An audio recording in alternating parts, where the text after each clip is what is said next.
Hello, I'm Simon, and welcome back to the Bookster podcast from inside the SaaS holiday rental software company Bookster, based in Edinburgh, Scotland. Follow along as Bookster discuss their journey and their inner workings. Thank you for joining us, and we hope that you find these conversations insightful, but ultimately helpful. Now, I'm joined today, as always, by CEO and co-founder of Bookster, Mr. Robin Morris. Hello, Robin. Welcome back. Hi, Simon. Nice to see you again. Nice to see you. Lovely. Right. So what we're going to do on this episode, the last couple of episodes, we've been talking about the pillars that Bookster has been built on. We're now on to pillar 3 this week. So if you've missed any of the last couple of episodes, go back and listen to them because it's a very good conversation we've had there.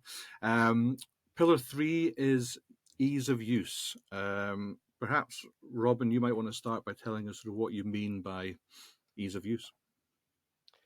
Yeah, so our broad strategy, I suppose, is to try and make the barriers to entry on Bookster low. So, as one of the mechanisms to make those barriers low is to try, anyway, to concentrate on the software being as easy to use as possible. So, trying to hide away some of the complexity and, in the first instance, make it possible for someone who's potentially not that technical, because a lot of our clients, they're not technical people necessarily.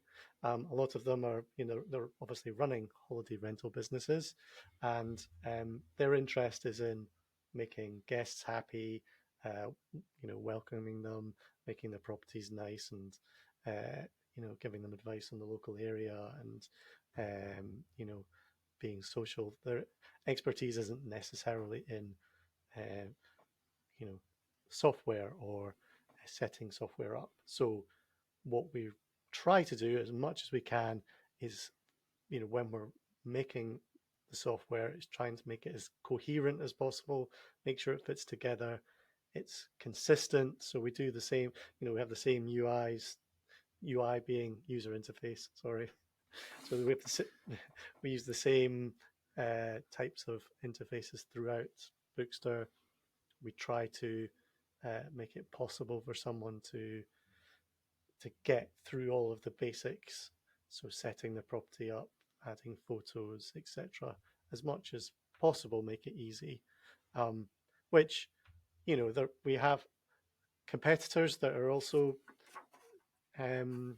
relatively easy, but we also have lots of competitors where the software is quite complicated or is a bit of a hodgepodge and it's been built up over time. And so yeah, that's what we're trying to do, is to make it as simple as possible for people.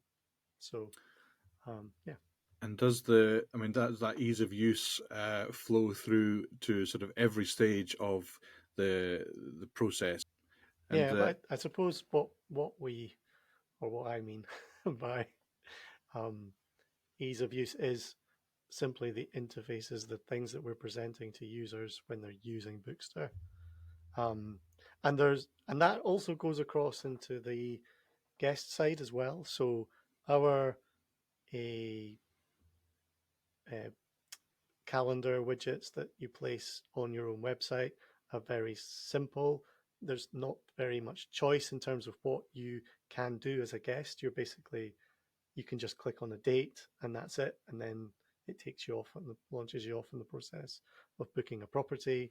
Um, we, the process by after someone's placed a booking, we try and make that as easy as possible. That journey of they get sent out emails, they are directed into Bookster's guest area. We try and make that as easy to understand and as well laid out as possible, so it's easy for the guests. And also, when we're building Bookster, we try to understand the problems that the guests that our users might be having. So we use something called Hotjar to record some of our users' sessions to see what's going on. um, Yeah. so it goes through the whole process then from start to finish. Which Yeah. I mean, I guess Sorry, do you have something else to add to that? Well, I was going to say that there's some things that are sometimes, so for example, speed. So the speed at which um, the software reacts is actually super important to ease of use. It has to be fast, otherwise it becomes very frustrating and hard to use.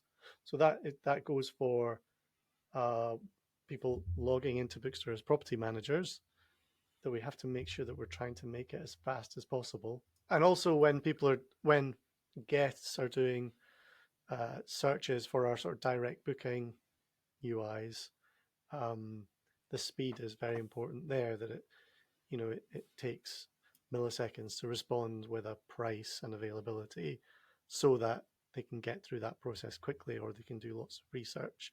They can see which properties are available when. So all of that is, speed can be a very, very high priority when it comes to making something easy to use. Um, I mean, this. I guess the question has to come. You don't have to give any names away or anything, but I mean, does this sort of come from personal experience using other sites? So you realise that perhaps there's mistakes been made somewhere, and and then you've brought it into Bookster.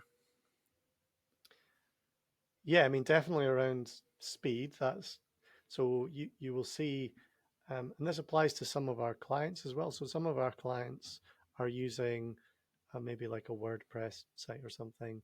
I don't want to necessarily diss WordPress per se, but they might be using, they might have their own website, and when you go onto their website, it's maybe slow, just where it's hosted or whatever, how it's set up, um, and difficult to navigate around, and difficult to, therefore book a property. They might have say 5 properties, but you can't search across all the properties, just the way they have set their website up. And so, you can see that with clients or prospective clients, and it's going to be confusing um, for a prospective guest. Um, so yeah, another thing that we come across quite often, and Johnny probably gets this when he's demoing Bookster, but a lot of our prospective clients or clients, when they look at our um, calendar widgets, the things that the guest sees on the front end on the public facing calendars, they they say things like, "Oh, I can't see when my property is booked." Um, Now, actually, from a guest perspective, they don't care when a property is booked. They just care when it's available and the price. So they're not interested if it's booked or if it's just blocked out because you're doing maintenance or whatever. The guest doesn't care about that. They just want to know when it's available. So, we try and strip it back and say this is the vital information for the guest. But from a property manager's perspective, they're like, oh, wait a minute. This is I can't understand when my property's booked or not. But that UI is not actually, that interface is not targeted at them. If they want to see when the property's booked or not, log into Bookster, see it there, or you know, so Right. so that's an example of where we have really thought about what's best for the use case that really matters, which is 99% of the people are prospective guests, not property owners Hmm. or managers. No, absolutely. I mean, do you find? I mean, I'm sure there's a number somewhere out there in the world, but in terms of speed and ease of use, do you have an idea of how long an average person would sit in front of a screen and then before they got bored or frustrated or left to do another go on another site, for example? And what's your sort of target speed or whatever? I don't know if, well, remarkably low, I would think. Less than a second probably would feel very slow for someone and Right. Okay. frustrating Right. when you're loading a web page. Um, and yes, it reminds me of, I can't remember what the exact number is, but in my undergrad degree was civil engineering. One of the things they we were talking about traffic management, and they were talking about how long would someone wait at a traffic light, a red Right. light. Yeah. Yeah. So there were studies about how long people would wait before they just got annoyed and would, you know, would just drive through it. Doesn't matter if it's red, and it's remarkably short. Really? Right. It's really short. It's, you Yeah. know, I can't remember what it is. It's like three. I don't know what it is. I'm not going to Yeah. say what it is. But it's minutes basically, 3 or 4 minutes or something. When Sure. someone's like, "Oh, this is obviously broken. I'm going." But I- you know, in the context of a web page, it is seconds. That, you know, people will be like, "Oh, this is too difficult to use. I can't. I'm not going to sit here and wait every time I have to do something. It's taking a couple of seconds or a few seconds to load." That's, you know, they'll be back out and, you know, back to their search engine, Google or Bing or whatever, to, you know, to find something else because they're too frustrated. So yeah, yeah. both.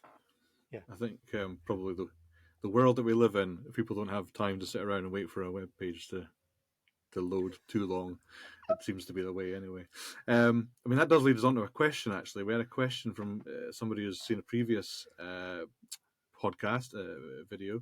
It's come from Jonathan Ballack, and he actually has a question that says, has Bookster ever considered using AI technology to enhance the service to customers? Which probably feels quite right as a question for this episode. So, I mean, does AI help in the sort of visitor journey or the experience, or have you used?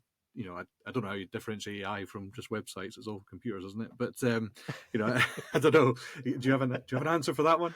That could be our new motto. It's all computers, It's all isn't it? computers. It's all ones and zeros.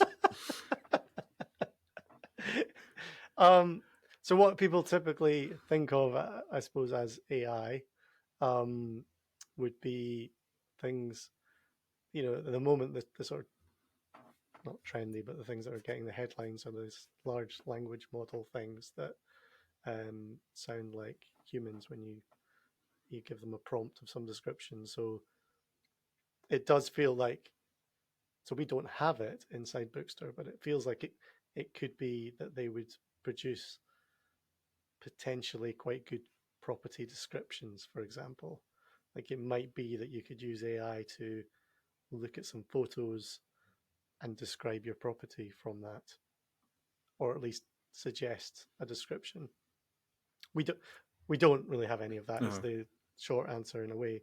Um, the other thing being, um, you could analyze a photo and just describe the photo and put that in the photo description, which potentially would be helpful, especially as, you know, persuading clients to actually describe a photo that they upload is quite difficult. They much prefer IMG 00001 Right.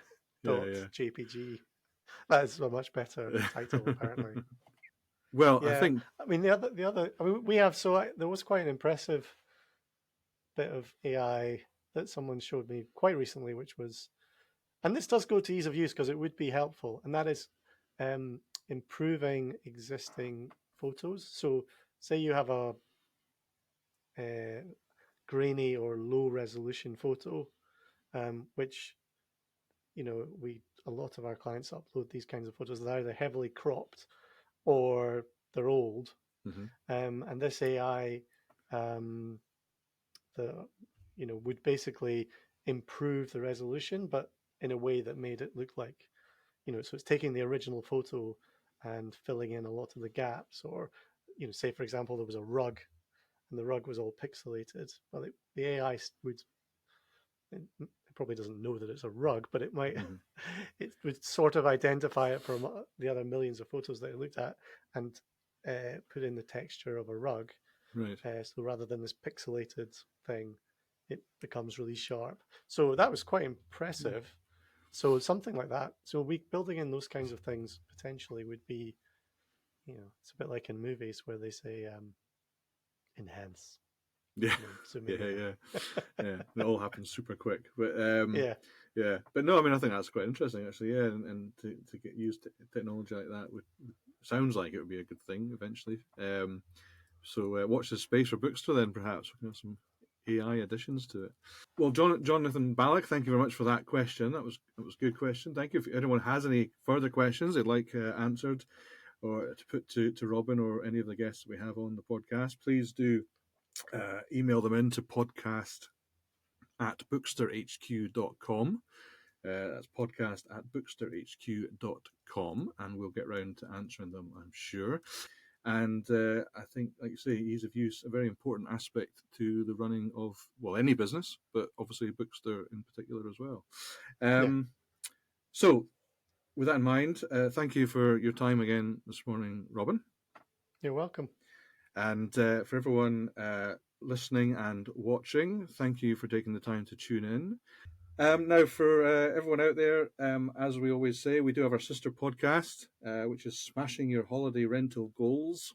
That is out there in the world. We'll put a link to it in the description below this. If you'd like to search that out, please do. And please, if you can leave a favorable review for this podcast or that podcast, it's very gratefully received.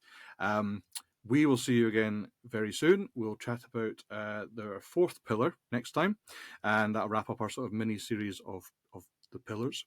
So look forward to doing that. But in the meantime, thank you very much, and we'll speak to you again soon. Bye-bye. Thank you. Bye.